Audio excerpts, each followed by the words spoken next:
KCET 2026ರ veterinary result ನಿಮ್ಮ ಕೈಯಲ್ಲಿದೆ. ಈ ವೆಟರ್ನರಿಯ ಪ್ರಾಕ್ಟಿಕಲ್ ಎಕ್ಸಾಮ್ನ ರಿಸಲ್ಟ್ ಕೂಡ ನಿಮ್ಮ ಕೈಯಲ್ಲಿದೆ. ಈಗ ಪ್ರಾಕ್ಟಿಕಲ್ ರಿಸಲ್ಟ್ನ ಒಂದು ಮಾರ್ಕ್ಸ್ ಬಂದಿರುತ್ತಲ್ಲ, ರ್ಯಾಂಕ್ ಬಂದಿರುತ್ತಲ್ಲ, ಆ ರ್ಯಾಂಕನ್ನು ಪರಿಗಣಿಸಿ ಮತ್ತು ನಿಮ್ಮ KCETಯ ಥಿಯರಿ ಮಾರ್ಕ್ಸನ್ನು ಪರಿಗಣಿಸಿ ನಿಮಗೆ ಎಷ್ಟು ರ್ಯಾಂಕ್ ಇದ್ದರೆ ಸೇಫ್ ಇರ್ತೀರಾ ಅಂತ ನಾನು ಈ ಒಂದು ವಿಡಿಯೋದಲ್ಲಿ ಹೇಳಿದ್ದೇನೆ. ನೋಡಿ, ನಾನು ಇಲ್ಲಿ ಕನ್ಸಿಡರ್ ಮಾಡಿರೋದು ಫಸ್ಟ್ ರೌಂಡ್ ಮತ್ತು ಸೆಕೆಂಡ್ ರೌಂಡ್, ಥರ್ಡ್ ರೌಂಡಲ್ಲಿ ಹೈಯೆಸ್ಟ್ ಯಾವುದಿರುತ್ತೆ ಕಟ್ ಆಫು, ಆ ಒಂದು ಕಟ್ ಆಫನ್ನು ಕನ್ಸಿಡರ್ ಮಾಡಿ ಅದನ್ನು ಮಾತ್ರ ನಿಮಗೆ ಹೇಳ್ತಾ ಇದ್ದೇನೆ. ಆದರೆ ಮುಖ್ಯವಾಗಿ ಗಮನ ಇಟ್ಕೊಂಡು ನೋಡಿ, ಇಲ್ಲಿ ಏನಾಗಿತ್ತಂದರೆ ಲಾಸ್ಟ್ ಇಯರು ಭಾಳಷ್ಟು ಸೀಟ್ಗಳು ವೇಕೆಂಟ್ ಉಳಿದಿದ್ದು ಈ ಒಂದು ಎಕ್ಸ್ಟೆಂಡೆಡ್ ರೌಂಡ್ ಆದಮೇಲೆ, ಸೆಕೆಂಡ್ ಎಕ್ಸ್ಟೆಂಡೆಡ್ ರೌಂಡ್ ಅಂದರೆ ಥರ್ಡ್ ರೌಂಡ್ ಆದಮೇಲೆ ಭಾಳಷ್ಟು ಸೀಟ್ಗಳು ವೇಕೆಂಟ್ ಉಳಿದಿದ್ದು. ಆ ಒಂದು ವೇಕೆನ್ಸೀಸ್ಗಳನ್ನು ಫಿಲ್ ಮಾಡೋದಕ್ಕೆ ನೀಟ್ ಎಲ್ಲ ರೌಂಡ್ಗಳು ಮುಗಿದ ಮೇಲೆ ಈ ವೆಟರ್ನರಿಯನ್ನು ಇನ್ನೊಂದು ರೌಂಡನ್ನು ಮಾಡಿದ್ರು.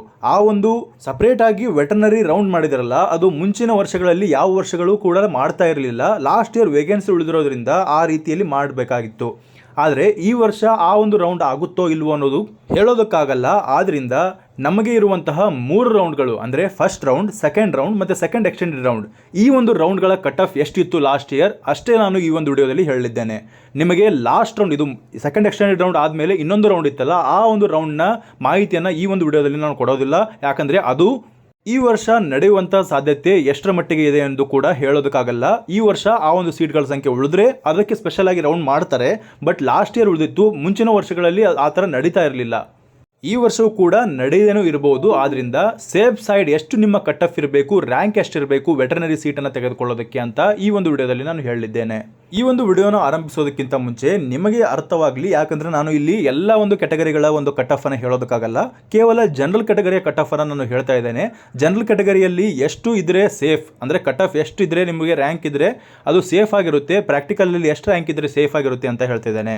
ಮೊದಲು ಇದನ್ನು ಗಮನ ಇಟ್ಕೊಂಡು ನೋಡಿ, ಆಮೇಲೆ ಏನು ಮಾಡಿ ಅಂದರೆ ನೀವು ಕಮೆಂಟ್ ಬಾಕ್ಸಲ್ಲಿ ನಿಮ್ಮ ಒಂದು ರ್ಯಾಂಕನ್ನು ಮೆನ್ಷನ್ ಮಾಡಿ, ನಿಮ್ಮ ಕ್ಯಾಟಗರಿಯನ್ನು ಮೆನ್ಷನ್ ಮಾಡಿ, ಅದಕ್ಕೆ ನಾವು ಖಂಡಿತವಾಗಿ ರಿಪ್ಲೈಯನ್ನು ಮಾಡ್ತೇವೆ. ನಿಮಗೆ ಸೀಟ್ ಸಿಗುತ್ತೋ ಸಿಗಲ್ವೋ ಅನ್ನೋದನ್ನು. ಮೊದಲಿಗೆ ಬೆಂಗಳೂರಲ್ಲಿರುವಂತಹ ವೆಟರ್ನರಿ ಕಾಲೇಜನ್ನು ನೋಡ್ಕೊಂಡು ಹೋಗೋಣ. ಹೆಬ್ಬಾಳದಲ್ಲಿದೆ ಈ ಒಂದು ಕಾಲೇಜು. ಈ ಒಂದು ಕಾಲೇಜಿನಲ್ಲಿ ಜನರಲ್ ಕ್ಯಾಟಗರಿ ಕಟ್ ಆಫು 1006ಕ್ಕೆ ಕಟ್ ಆಫ್ ನಿಂತಿತ್ತು. ಅದೇ ರೀತಿಯಲ್ಲಿ ಪ್ರಾಕ್ಟಿಕಲ್ ರ್ಯಾಂಕ್ 17ಕ್ಕೆ ಕಟ್ ಆಫ್ ನಿಂತಿತ್ತು. ಅಂದರೆ ನಿಮ್ಮ ರ್ಯಾಂಕಿಂಗ್ 20ರ ಒಳಗಡೆ ಇದ್ದರೆ ಸೇಫ್ ರ್ಯಾಂಕಿಂಗ್ ಅಂತ ಹೇಳ್ಬೋದಾಗಿರುತ್ತೆ. ಥಿಯರಿಯಲ್ಲಿ 1500ರ ಒಳಗಡೆ, ಅದೇ ರೀತಿಯಲ್ಲಿ ಪ್ರಾಕ್ಟಿಕಲಲ್ಲಿ 17ರ ಒಳಗಡೆ, ಅಂದರೆ ಲಾಸ್ಟ್ ಇಯರ್ 17ಕ್ಕೆ ನಿಂತಿತ್ತು. ಈ ವರ್ಷ ಎಷ್ಟು ಬೇಕಾದರೂ ನಿಂದಿರ್ಬೋದು, 10 ಆದರೂ ನಿಂದಿರ್ಬೋದು, ಹೇಳಲಿಕ್ಕಾಗಲ್ಲ. ಇದು ಕೇವಲ ಎಕ್ಸ್ಟೆಂಡೆಡ್ ರೌಂಡ್ನ ಕಟ್ ಆಫ್ ಆಗಿರೋದ್ರಿಂದ ಈ ಒಂದು ರೌಂಡ್ನ ಕಟ್ ಆಫನ್ನು ನಾವು ಒಂದು ಸೇಫ್ ಸ್ಕೋರ್ ಅಂತ, ಸೇಫ್ ರ್ಯಾಂಕಿಂಗ್ ಅಂತ ಕನ್ಸಿಡರ್ ಮಾಡ್ಬೋದಾಗಿರುತ್ತೆ. ನೀವು ಈಗ KCET ಕೌನ್ಸಿಲಿಂಗಲ್ಲಿ ಆಪ್ಷನ್ ಎಂಟ್ರಿನ ಮಾಡ್ತಾ ಇರ್ತೀರಿ. ವೆಟರ್ನರಿ ಕಾಲೇಜ್ಗಳಲ್ಲಿ ಮೊದಲನೇ ಕಾಲೇಜನ್ನು ನೀವು ಹೆಬ್ಬಾಳದ ಈ ಒಂದು ಕಾಲೇಜನ್ನು ಫಸ್ಟ್ ಪ್ರಿಯಾರಿಟಿಯಲ್ಲಿ ಕೊಡ್ತೀರಿ. ಅದಾದಮೇಲೆ ಉಳಿದ ಕಾಲೇಜ್ಗಳನ್ನು ಹಾಕೊಳ್ತೀರಿ. ಆದ್ದರಿಂದ ಫಸ್ಟ್ ಕಾಲೇಜ್ ನೀವು ಯಾವಾಗಲೂ ಕೊಡಬೇಕಾದದ್ದು ಬೆಂಗಳೂರಿನ ಹೆಬ್ಬಾಳದ ಕಾಲೇಜ್ ಆಗಿರುತ್ತೆ. ಯಾಕಂದರೆ ಇಲ್ಲಿರುವಂತಹ ಫೆಸಿಲಿಟೀಸ್ಗಳು, ಇಲ್ಲಿರುವಂತಹ ನಾಲೆಡ್ಜ್ ನಿಮಗೆ ಪಡೆಯುವಂಥದ್ದು ಎಲ್ಲವೂ ಕೂಡ ಚೆನ್ನಾಗಿರೋದ್ರಿಂದ ಕರ್ನಾಟಕದಲ್ಲಿರುವಂತಹ ಎಲ್ಲ ವಿದ್ಯಾರ್ಥಿಗಳು ವೆಟರ್ನರಿಯನ್ನು ಚೂಸ್ ಮಾಡೋದಿದ್ದರೆ ಈ ಒಂದು ಕಾಲೇಜನ್ನು ಫಸ್ಟ್ ಪ್ರಿಫರೆನ್ಸ್ ಕೊಡ್ತಾರೆ. ಆದ್ದರಿಂದ ನೀವು ನೋಡಿ, ಆಪ್ಷನ್ ಎಂಟ್ರಿಯಲ್ಲಿ ಯಾವಾಗಲೂ ನಿಮಗೆ ಸಿಗದೇ ಇರುವಂತಹ ಒಂದು ಕಾಲೇಜ್ಗಳನ್ನು ಮೊದಲಿಗೆ ಪ್ರಿಯಾರಿಟಿ ಕೊಡಬೇಕು. ಅಂದರೆ ನಿಮಗೆ ಆ ಒಂದು ಕಾಲೇಜ್ ಸಿಗಲ್ಲ ಅಂತ ಅಂದ್ಕೊಂಡಿದ್ರೆ ಅಂತಹ ಕಾಲೇಜನ್ನು ನೀವು ಫಸ್ಟ್ ಪ್ರಿಯಾರಿಟಿಯಲ್ಲಿ ಕೊಡ್ಕೋತೀರಾ. ಯಾವುದು ನಿಮಗೆ ಸಿಗುವಂಥ ಕಾಲೇಜ್ ಇರುತ್ತಲ್ಲ ಅದನ್ನು ಸೆಕೆಂಡ್ ಅಥವಾ ಥರ್ಡ್ ಪ್ರಿಯಾರಿಟಿಯಲ್ಲಿ ಕೊಡ್ಕೋತೀರಾ. ಮತ್ತು ನಿಮಗೆ ಗ್ಯಾರಂಟಿಯಾಗಿ ಆ ಕಾಲೇಜ್ ಸಿಗುತ್ತೆ ಅಂದರೆ ಅದನ್ನು ಲಾಸ್ಟಲ್ಲಿ ಇಟ್ಕೊಳ್ತೀರಾ. ಅದರ ಜೊತೆಗೆ ನಿಮಗೆ ಇಷ್ಟವಾದಂಥ ಕಾಲೇಜ್ಗಳನ್ನು ನೀವು ಮೇಲೆ ಹಾಕೊಳ್ತೀರಾ. ಎರಡನೇದು, ಎಲ್ಲರೂ ಕೂಡ ಹಾಕೊಳ್ಳುವಂತಹ ಕಾಲೇಜ್ ಯಾವುದಂದರೆ ಬೀದರ್ನ ಕಾಲೇಜು. ಯಾಕಂದರೆ ಇಲ್ಲಿ ಯೂನಿವರ್ಸಿಟಿ ಇರೋದ್ರಿಂದ ಈ ಒಂದು ಕಾಲೇಜನ್ನು ಪ್ರೆಫರ್ ಮಾಡ್ತಾರೆ. Next Hebbal college. ಈ ಒಂದು ಕಾಲೇಜನ್ನು ಉತ್ತರ ಕರ್ನಾಟಕದ ಪೀಪಲನ್ನು ಪ್ರೆಫರ್ ಮಾಡ್ಬೋದು. ಅದೇ ರೀತಿಯಲ್ಲಿ ನೀವು ದಕ್ಷಿಣ ಕರ್ನಾಟಕದವರಾಗಿದ್ದರೂ ಕೂಡ ಈ ಒಂದು ಕಾಲೇಜನ್ನು ಪ್ರೆಫರ್ ಮಾಡ್ಬೋದಾಗಿರುತ್ತೆ. ನಾಲೆಡ್ಜ್ ನಿಮಗೆ ಇಲ್ಲಿ ಚೆನ್ನಾಗಿ ಸಿಗುತ್ತೆ. ಲಾಸ್ಟ್ ಇಯರ್ನ ಥರ್ಡ್ ರೌಂಡಲ್ಲಿ ಈ ಒಂದು ಕಾಲೇಜ್ನಲ್ಲಿ ಕಟ್ ಆಫ್ ಎಷ್ಟು ನಿಂತಿತ್ತು ಅಂದರೆ 2383ಕ್ಕೆ ಕಟ್ ಆಫ್ ನಿಂತಿತ್ತು. ಪ್ರಾಕ್ಟಿಕಲಲ್ಲಿ 25 ರ್ಯಾಂಕ್ ಅಷ್ಟು ಕಟ್ ಆಫ್ ನಿಂತಿತ್ತು. ಆದ್ದರಿಂದ ನಿಮ್ಮ ರ್ಯಾಂಕ್ ಏನಾದರೂ 2500ರ ಒಳಗಡೆ ಥಿಯರಿಯಲ್ಲಿ ಬರ್ತಾ ಇದ್ದರೆ, ಪ್ರಾಕ್ಟಿಕಲಲ್ಲಿ ಒಂದು 30ರ ಒಳಗಡೆ ಬರ್ತಾ ಇದ್ದರೆ ಸೇಫ್ ಸ್ಕೋರ್ ಅಂತ ಅಂದ್ಕೊಳ್ಬೋದು. ಹಾಗೆ ಮುಂಬರುವಂಥ ಕಾಲೇಜು ಶಿವಮೊಗ್ಗದ ಕಾಲೇಜು. ಶಿವಮೊಗ್ಗ ಕಾಲೇಜ್ ಕೂಡ ಚೆನ್ನಾಗಿದೆ. ಈ ಒಂದು ಕಾಲೇಜನ್ನು ನೀವು ನಿಮಗೇನಾದರೂ ನಿಯರ್ ಬೈ ಆಗ್ತಾ ಇದ್ದರೆ, ನಿಮಗೆ ಬೆಂಗಳೂರಿಗರಾಗಿದ್ದರೆ ಬೆಂಗಳೂರಿಗೆ ನಿಯರ್ ಬೈ ಆಗ್ತಾ ಇದ್ದರೆ ಶಿವಮೊಗ್ಗವನ್ನು ನೀವು ಪ್ರೆಫರ್ ಮಾಡ್ಬೋದಾಗಿರುತ್ತೆ.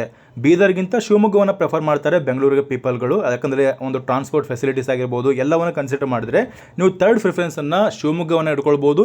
ಇಲ್ಲಾಂದರೆ ನಿಮಗೆ ಬೀದರ್ ಬೇಡ, ನಾನು ಶಿವಮೊಗ್ಗವನ್ನೇ ಸೆಕೆಂಡ್ ಪ್ರಿಫರೆನ್ಸ್ ಕೊಡ್ಕೊಳ್ತೀನಿ ಅಂದರೆ ಅದನ್ನು ಕೂಡ ಕೊಡ್ಕೊಳ್ಬೋದಾಗಿರುತ್ತೆ. ಆದರೆ ಉತ್ತರ ಕರ್ನಾಟಕದವರಿಗೆ ಈ ಬೀದರ್ ಪ್ರೆಫರೆನ್ಸನ್ನು ಕೊಡ್ಕೊಳ್ಬೋದು ಸೆಕೆಂಡ್ ಪ್ರಿಫರೆನ್ಸಲ್ಲಿ. ಈ ಒಂದು ಕಾಲೇಜ್ನ ಕಟ್ ಆಫ್ ಕೂಡ ನೀವು ಗಮನಿಸಬಹುದು, 2342ಗೆ ಕಟ್ ಆಫ್ ನಿಂತಿದೆ. ಅದರ ಜೊತೆಗೆ ಪ್ರಾಕ್ಟಿಕಲ್ ರ್ಯಾಂಕ್ನ ಕಟ್ ಆಫನ್ನು ನೋಡಬಹುದು, 74ರವರೆಗೆ ಹೋಗಿದೆ. ಓವರಾಲ್ ಆಗಿ ಫಸ್ಟ್ 3 ಕಾಲೇಜ್ಗಳನ್ನು ನೀವು ತಗೊಳ್ಬೇಕಂದ್ರೆ ನಿಮ್ಮ ಜನರಲ್ ಕೆಟಗರಿಯ ಕಟ್ ಆಫ್ ಎಷ್ಟಿರಬೇಕಂದ್ರೆ 3000 ಒಳಗಡೆ ಆಗಿರಬೇಕು, ಪ್ರಾಕ್ಟಿಕಲಲ್ಲಿ 100ಕ್ಕಿಂತ ಒಳಗಡೆ ಇರಬೇಕು. ಮುಂಬರುವ ಕಾಲೇಜು ಹಾಸನ್ ಕಾಲೇಜಲ್ಲಿ ಕೂಡ ಈ ಒಂದು ಕಾಲೇಜ್ ಯಾಕೆ ಪ್ರಿಫರ್ ಮಾಡ್ತಾರಂದರೆ, ಈಗ ಬೆಂಗಳೂರು ಮತ್ತು ಮೈಸೂರು ವಿಭಾಗದಲ್ಲಿರುವಂತಹ ವಿದ್ಯಾರ್ಥಿಗಳಿಗೆ ಈ ಒಂದು ಪ್ಲೇಸ್ ಪ್ರೆಫರಬಲ್ ಇರುತ್ತೆ. ಆದ್ದರಿಂದ ಈ ಒಂದು ಕಾಲೇಜನ್ನು ಪ್ರಿಫರ್ ಮಾಡ್ತಾರೆ. ಈ ಒಂದು ಕಾಲೇಜನ್ನು ಕೂಡ ನೀವು ಖಂಡಿತವಾಗಿ 4ನೇ ಪ್ಲೇಸ್ ಅಥವಾ 3ನೇ ಪ್ಲೇಸಲ್ಲಿ ಇಟ್ಕೊಳ್ಬೋದಾಗಿರುತ್ತೆ. ನಿಮಗೆ ಅನುಕೂಲವಾಗಿರುವಂತಹ ಕಾಲೇಜು ಮತ್ತು ಅಲ್ಲಿರುವಂತಹ ಅಕಾಡೆಮಿಕ್ಕು ಮತ್ತು ಎಲ್ಲ ರೀತಿಯ ಒಂದು ಮಾಹಿತಿಯನ್ನು ಪರಿಗಣಿಸಿ ನೀವು ಈ ಒಂದು ಪ್ರಿಫರೆನ್ಸನ್ನು ಕೊಡ್ಕೊಳ್ಬೋದು. ಈ ಒಂದು ಕಾಲೇಜ್ನ ಕಟ್ ಆಫ್ 2470 ಆಗಿತ್ತು ಜನರಲ್ ಕೆಟಗರಿಯಲ್ಲಿ. ಅದೇ ರೀತಿಯಲ್ಲಿ ಪ್ರಾಕ್ಟಿಕಲಲ್ಲಿ 64. ಆದ್ದರಿಂದ ನೋಡ್ಬೋದು ನೀವು 80ರ ಒಳಗಡೆ ನಿಮ್ದೇನಾದರೂ ಪ್ರಾಕ್ಟಿಕಲ್ ರ್ಯಾಂಕಿಂಗ್ ಬರ್ತಾ ಇದ್ದರೆ ಖಂಡಿತವಾಗಿ ನಿಮಗೆ ಸಿಗುವಂಥ ಚಾನ್ಸಸ್ ಇರುತ್ತೆ. ಮುಖ್ಯವಾದಂತಹ ಮಾಹಿತಿ, ನಿಮ್ಮ ಒಂದು ಪ್ರಾಕ್ಟಿಕಲ್ ರ್ಯಾಂಕಿಂಗ್ ಎಷ್ಟಿದೆ, ಥಿಯರಿ ರ್ಯಾಂಕಿಂಗ್ ಎಷ್ಟಿದೆ, ನಿಮ್ಮ ಕೆಟಗರಿ ಯಾವ್ದು ಬರುತ್ತೆ ಅನ್ನೋದನ್ನು ಕರೆಕ್ಟಾಗಿ ಮೆನ್ಷನ್ ಮಾಡಿದರೆ ಖಂಡಿತವಾಗಿ ನಿಮಗೆ ರಿಪ್ಲೈ ಸಿಗುತ್ತೆ. ನಿಮಗೆ ಸೀಟ್ ಸಿಗುತ್ತೋ ಸಿಗಲ್ಲೋ ಅನ್ನೋದನ್ನು ನಾವು ಮೆನ್ಷನ್ ಮಾಡಿ ಹೇಳ್ತೇವೆ. ಪ್ರೀವಿಯಸ್ ಇಯರಲ್ಲಿ ನಿಮಗೆ ಎಷ್ಟು ಕಟ್ ಆಫ್ ಬಂದಿತ್ತು ಈ ಒಂದು ಕೆಟಗರಿಗೆ ಎಲ್ಲವನ್ನ ಮೆನ್ಷನ್ ಮಾಡಲಾಗುತ್ತೆ. ಆದ್ದರಿಂದ ಕಮೆಂಟ್ ಮಾಡೋದನ್ನು ಮರಿಬೇಡಿ. ನಿಮ್ಮ ಫ್ರೆಂಡ್ಸ್ಗಳಿಗೂ ಈ ಒಂದು ವಿಷಯವನ್ನು ಶೇರ್ ಮಾಡ್ತಾ ಇರಿ. ಬೆಂಗಳೂರು, ಬೀದರ್, ಶಿವಮೊಗ್ಗ ಮತ್ತು ಹಾಸನ ಆದಮೇಲೆ ನೀವು ಪ್ರಿಫರ್ ಮಾಡುವಂಥ ಕಾಲೇಜು ಗದಗ್ ಕಾಲೇಜ್ ಆಗಿರುತ್ತೆ. ಮುಂಚೆ ಈ 5 ಕಾಲೇಜ್ಗಳು ಇದ್ದವು, ಈಗ ರೀಸೆಂಟಾಗಿ ಇನ್ನೂ ಸ್ವಲ್ಪ ಕಾಲೇಜ್ಗಳಾಗಿದ್ದಾವೆ. ಈ ಗದಗ್ ಕಾಲೇಜನ್ನು ನಾವು 5ನೇ ಪ್ರಿಯಾರಿಟಿಯಲ್ಲಿ ಕೊಡ್ಕೊಳ್ಬೋದು. ಇದರ ಕಟ್ ಆಫ್ ನೀವು ನೋಡ್ಬೋದು 100ರ ಮೇಲೆ ಪ್ರಾಕ್ಟಿಕಲಲ್ಲಿ ಹೋಗಿದೆ. ಅದೇ ರೀತಿಯಲ್ಲಿ 3000ವರೆಗೆ ಈ ಒಂದು ಜನರಲ್ ಕೆಟಗರಿಯ ಥಿಯರಿ ಕಟ್ ಆಫ್ ಹೋಗಿದೆ. ಆದ್ದರಿಂದ 2892ಕ್ಕೆ ಈ ಒಂದು ಕಟ್ ಆಫ್ ನಿಂತಿತ್ತು ಲಾಸ್ಟ್ ಇಯರ್. ಕೊನೆಯದಾಗಿ ಲಾಸ್ಟ್ ಇಯರ್ ಕನ್ಸ್ಟ್ರಕ್ಟ್ ಆಗಿರುವಂತಹ ಬೆಳಗಾವಿಯ ಕಾಲೇಜು, ಈ ಒಂದು ಕಾಲೇಜ್ ಅಥಣಿಯಲ್ಲಿ ಬರುತ್ತೆ. ಈ ಒಂದು ಕಾಲೇಜನ್ನು ನೀವು ಲಾಸ್ಟ್ ಪ್ರಿಫರೆನ್ಸಲ್ಲಿ ಇಟ್ಕೊಳ್ಬೋದು. ಯಾಕಂದರೆ ರೀಸೆಂಟಾಗಿ ಕನ್ಸ್ಟ್ರಕ್ಟ್ ಆಗಿರೋ ಕಾಲೇಜ್ ಆಗಿರೋದ್ರಿಂದ ಈ ಒಂದು ಕಾಲೇಜನ್ನು ನಿಮಗೆ ನಿಯರ್ ಬೈ ಆದರೆ ನೀವು ಪ್ರಿಫರನ್ನು ಮಾಡ್ಬೋದು. ನಿಮಗೆ ಇಷ್ಟವಾದಂತಹ ಕಾಲೇಜನ್ನು ನೀವು ಪ್ರಿಫರ್ ಮಾಡ್ಬೋದು. ಬಟ್ ಇದನ್ನು ಲಾಸ್ಟ್ ಇಯರ್ ಕನ್ಸ್ಟ್ರಕ್ಟ್ ಆಗಿರೋದ್ರಿಂದ ಅಷ್ಟೊಂದು ಫೆಸಿಲಿಟೀಸ್ಗಳು ಇರುತ್ತೋ ಇಲ್ವೋ ಅನ್ನೋದನ್ನು ಕೂಡ ನೀವು ತಲೆಯಲ್ಲಿ ಇಟ್ಕೊಂಡು ಎಲ್ಲವನ್ನು ಪರಿಗಣಿಸಿ ಈ ಒಂದು ಕಾಲೇಜನ್ನು ನೀವು ಪ್ರಿಯಾರಿಟಿ ವೈಸ್ ಇಟ್ಕೊಳ್ಬೋದಾಗಿರುತ್ತೆ. ಕಟ್ ಆಫನ್ನು ಗಮನಿಸಿ, ಎಲ್ಲ ಕಾಲೇಜ್ಗಳು 3000 ಒಳಗಡೆ ಇದ್ದರೆ ಈ ಒಂದು ಕಾಲೇಜ್ನಲ್ಲಿ 3311ಕ್ಕೆ ಕಟ್ ಆಫ್ ನಿಂತಿದೆ. ಅದರ ಜೊತೆಗೆ ಪ್ರಾಕ್ಟಿಕಲ್ ರ್ಯಾಂಕಲ್ಲಿ 147ಕ್ಕೆ ಕಟ್ ಆಫ್ ನಿಂತಿದೆ. ಅಷ್ಟೇ ಅಲ್ಲದೆ ಈ ಒಂದು ಕಾಲೇಜ್ನ ಕಟ್ ಆಫ್ ಇದೆಯಲ್ಲ, ಇದು ಎಕ್ಸ್ಟ್ರಾ ರೌಂಡ್ ಮಾಡಿದ್ರಲ್ಲ, ಸ್ಪೆಷಲ್ ರೌಂಡ್ ಮಾಡಿದ್ರಲ್ಲ, ಆ ಒಂದು ರೌಂಡಲ್ಲಿ 7000ವರೆಗೆ ಕಟ್ ಆಫ್ ಹೋಗಿತ್ತು ಲಾಸ್ಟ್ ಇಯರು. ಬಟ್ ಹೇಳೋದಕ್ಕಾಗಲ್ಲ, ಸ್ಪೆಷಲ್ ರೌಂಡನ್ನು ಮಾಡ್ತಾರೋ ಮಾಡಲ್ವೋ ಅನ್ನೋದನ್ನು ಹೇಳೋದಕ್ಕಾಗಲ್ಲ. ನೀವು ಪೇಷನ್ಸಿಂದ ವೇಟ್ ಮಾಡ್ತಾ ಇರಬೇಕಾಗುತ್ತೆ. ಅದರ ಜೊತೆಗೆ ನೋಟಿಫಿಕೇಷನ್ಸ್ಗಳನ್ನು ಚೆಕ್ ಮಾಡ್ಕೊಳ್ತಾ ಇರಬೇಕಾಗುತ್ತೆ. ಈ ಒಂದು ರೌಂಡ್ ಆದಮೇಲೆ, 3rd ರೌಂಡ್ ಆದಮೇಲೆ ನಾವು ಸುಮ್ಮನೆ ಕುತ್ಕೊಂಡು ಬಿಡೋದಲ್ಲ. ಕಂಪಲ್ಸರಿಯಾಗಿ ನೀವು 3ನೇ ರೌಂಡ್ ಆದಮೇಲೆ ಯಾವುದಾದ್ರೂ ಹೊಸ ರೌಂಡ್ಗಳನ್ನು ಮಾಡ್ತಾರೋ ಮಾಡಲ್ವೋ ಅನ್ನೋದನ್ನು ಕೂಡ ನೀವು ಗಮನ ಇಟ್ಕೊಂಡು ನೋಡಬೇಕಾಗುತ್ತೆ, ವೇಟ್ ಮಾಡಬೇಕಾಗುತ್ತೆ.